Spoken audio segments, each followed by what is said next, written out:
Hello, I'm Debbie Bell Hosking for Finextra TV at Sibos 2025 in Frankfurt. And I'm joined by Tom Warsop, CEO, ACI Worldwide.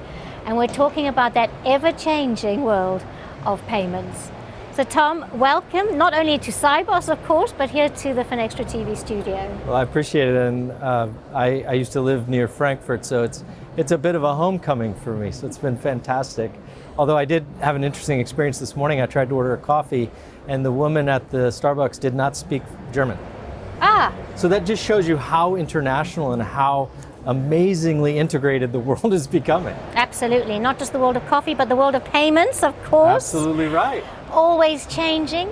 And here the conversation is not only about the strength of your coffee, but payments modernization.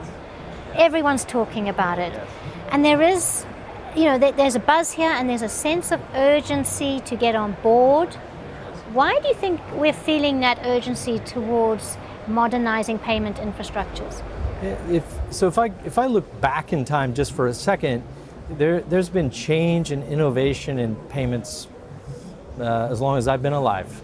And so this is not new, but I agree with you. There's this, I think, a heightened sense of urgency, and we're particularly feeling it from more traditional players in the payment space. So let's think about banks for a minute. And I want to just pick one of the things that's changing in the payments industry. There are many, but one of those is stablecoin. And that's become the topic du jour, for sure. And so over the last few months, every single day, literally every day, I get asked about stablecoin, and is it going to undermine the payments ecosystem? Is it going to displace different types of payments? I think unquestionably the answer to all that is no. It's exciting. Stablecoins will play an important role. There's some really interesting use cases, particularly in cross-border payments, and even more particularly in these lightly traded or thinly traded currency corridors where it's very hard to get money in and out of a country. Stablecoin provides a way to do that. So that's all exciting.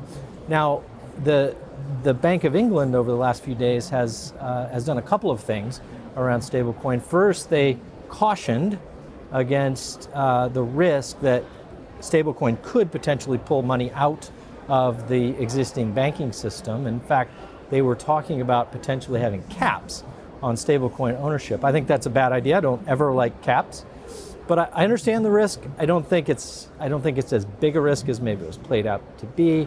But then there was a pivot, and the Bank of England started to say, no, actually what we'd like you to think about is tokenized deposits.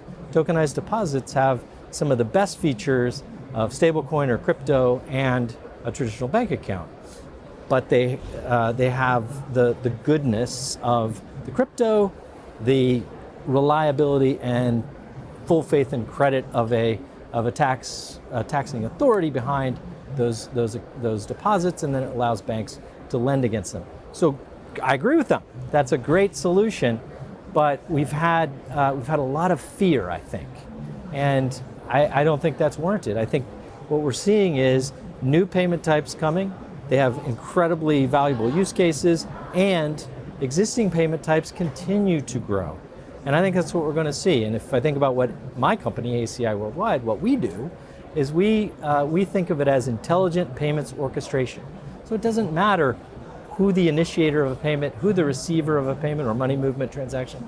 We don't care about that. We just want to make that all work and make the different payment types and different networks interoperable, allow them to coexist. And that's what's going to happen. We will see that over and over as new payment types come in. We've spoken briefly there what ACI is doing in the space.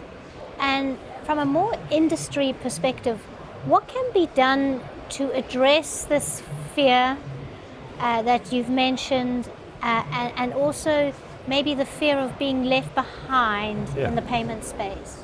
Well, I think, first of all, I think education is largely the answer to the first part of your question. This fear, people always worry a little bit, or they wonder about new things. I totally understand that. But this is, stablecoin in particular, is a really big opportunity. And it's an opportunity for players across the spectrum of payments. But you have to lean into that opportunity. You have to think about how you can add more value to to payments in general, but particularly this type of payment. So I think it's mostly about education.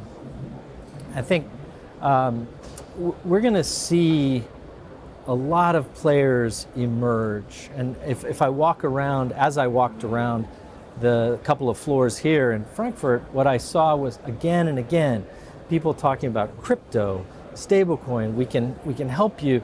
That's fantastic, but this is nothing to be scared of.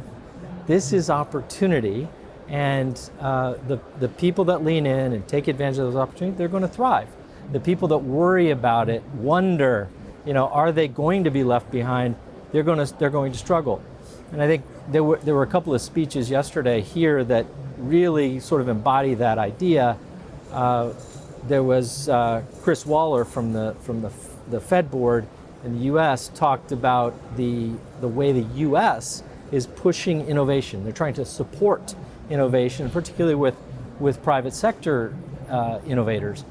And he talked about what a great thing that is and how it's driving new things.